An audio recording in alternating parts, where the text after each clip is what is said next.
соҳибкори тоҷик Раҳим Бобоҷонов, молики тарабхонаи бураки шаҳри Душанбе овозаҳо дар мавриди бемории ошпази маъруф буракро шарҳ дод. Ӯ гуфт бурак каме нотоб аст. Раҳими Ғармӣ дар барномаи ногуфтаҳои Орзу Исоев сабаби боз кардани тарабхонаи бренди буракро шарҳ дод. Ӯ гуфт ки чанд сол қабл дар яке аз тарабхонаҳои бурак буд ва таомҳояш писандаш омад.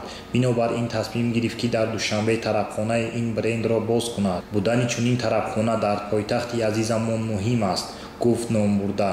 Ҳамчунин Раҳими Ғармӣ овозаҳо дар мавриди бемор будани буракро шарҳ дод. Ӯ гуфт дар ин бора суҳбат карданӣ набудам, вале бурак каме нотоб аст. Вале Раҳим Бобоҷонов дақиқан нагуфт ки ӯ чӣ беморӣ дорад. Ӯ гуфт ки феълан сиҳати ӯ беҳ шуда қарор аст. Баъди 2 ҳафта ба Душанбе меояд.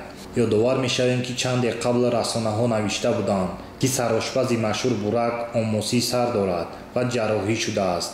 Бурак соли 1994 таваллуд шуда яке аз маъруфтарин ошпазҳо аст.